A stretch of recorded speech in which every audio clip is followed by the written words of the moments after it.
سورة المائدة. بسم الله الرحمن الرحيم. يا أيها الذين آمنوا أوفوا بالعقود. أحلت لكم بهيمة الأنعام إلا ما يتلى عليكم غير محل الصيد وأنتم حرم، إن الله يحكم ما يريد. يا أيها الذين آمنوا لا تحلوا شعائر الله ولا الشهر الحرام ولا الهدي ولا القلائد ولا آمين البيت الحرام يبتغون فضلا من ربهم ورضوانا.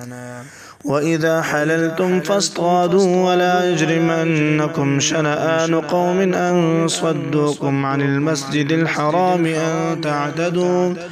وتعاونوا على البر والتقوى ولا تعاونوا على الإثم والعدوان واتقوا الله إن الله شديد العقاب.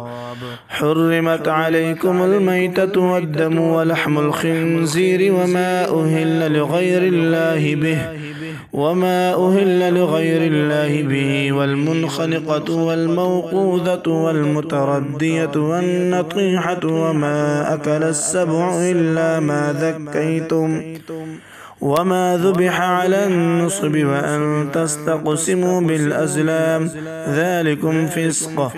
اليوم يئس الذين كفروا من دينكم فلا تخشوهم واخشون. اليوم أكملت لكم دينكم وأتممت عليكم نعمتي ورضيت لكم الإسلام دينا. فمن اضطر في مخمصة غير متجانف لإثم فإن الله غفور رحيم. يسألونك ماذا أحل لهم قل أحل لكم الطيبات وما علمتم من الجوارح مكلبين تعلمونهن مما علمكم الله فكلوا مما أمسكن عليكم واذكروا اسم الله عليه واتقوا الله إن الله سريع الحساب.